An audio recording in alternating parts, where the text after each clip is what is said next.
এক জঙ্গলে থাকতো ছোট্ট টুনি পাখি। কিন্তু সেই জঙ্গলে একদিন খাবার কমে গেল। পরের দিন প্রচন্ড ঝড়ের কবলে পড়ে টুনির বাসাটা ভেঙে চুরমার হয়ে গেল। টুনি অনেক চিন্তায় পড়ে গেল, সে কি করবে এখন। এখন কি যে করি, বাসাটাও ভেঙে গেল। এখন আমাকে একটা নিরাপদ জঙ্গল খুঁজে বের করতে হবে। এই ভেবে টুনি ভোরবেলায় বের হলো নতুন জঙ্গল খোঁজার জন্য। টুনি উড়তে উড়তে নদী নালা পাহাড় পর্বত পেরিয়ে নতুন এক জঙ্গলের দিকে রওনা হলো। টুনি উড়তে উড়তে অনেক ক্লান্ত হয়ে গেল, তারপরও আশা ছাড়ল না। ঠিক সেই মুহূর্তে একটি দুষ্ট কাক টুনিকে দেখে ফেললো আর মনে মনে বলল, এই পাখিটাকে তো আগে কখনো দেখিনি, নিশ্চয় নতুন এসেছে। দেখি পিছু পিছু যাই, কোনো লাভ হয় কিনা। এই বলে কাক পিছু পিছু ছুটে চলল। আর টুনি আর কিছুই বুঝতে পারল না। টুনি আনন্দে নতুন জঙ্গলের একটি বড় গাছের ডালে বসে বিশ্রাম নিচ্ছিল। কিন্তু কাক দূরে একটি ডালে বসে টুনি সবকিছু চুপচাপ লক্ষ্য করতে লাগলো।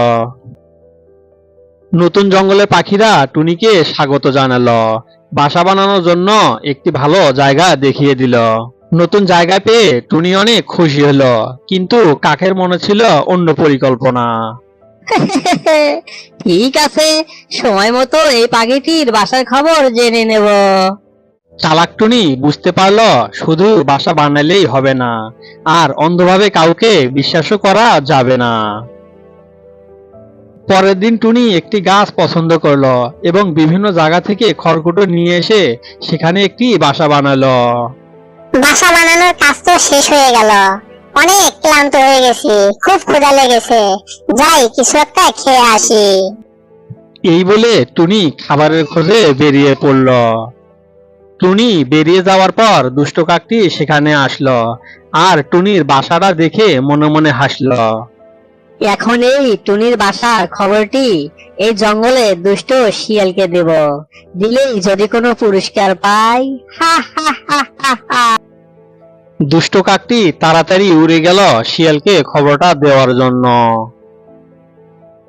দুষ্ট শিয়ালটি একটি গাছের নিচে বসে আছে।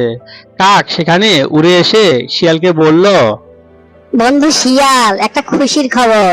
এই জঙ্গলে একটি টুনি পাখি এসেছে, নতুন একটি বাসা বানিয়েছে। কয়েকদিন অপেক্ষা করো, সেখানে টুনি ডিম পারবে, আর আমরা দুই বন্ধু মিলে মজা করে খাবো। এই খবর শুনে শিয়ালের চোখ চকচক করে উঠল। আরে বন্ধু কাক, তুই কি খবর শোনাইলি? চল আমরা এখনই যাব, বাসাটা দেখে আসি। না বন্ধু, এখনই কিছু করা যাবে না, আগে ও স্থায়ী হোক। এদিকে টুনি নতুন বন্ধুদের সাথে পরিচিত হলো। নতুন বন্ধুরা টুনিকে সাবধান করে দিয়ে বলল, শোনো টুনি, এই জঙ্গলে একটা দুষ্ট কাক থাকে। কাকটা থেকে খুবই সাবধান থাকবে। সে সবসময় অন্য প্রাণীদেরকে বিপদে ফেলে, ওকে বিশ্বাস করো না। বন্ধুদের কথা শুনে টুনি সতর্ক হয়ে গেল। টুনি বাসার চারপাশটা নজর রাখতে শুরু করলো। টুনি এটাও বুঝতে পারলো যে কাকটা তার বাসার দিকে চুপি চুপি নজর রাখছে। এখন থেকে আমাকে বুদ্ধি খাটাতে হবে, না হলে কাকার শিয়াল আমার বড় ক্ষতি করবে। এরপর টুনি কি করবে, পরবর্তী অধ্যায় দেখতে চ্যানেলটিকে সাবস্ক্রাইব ও লাইক কমেন্ট শেয়ার করুন।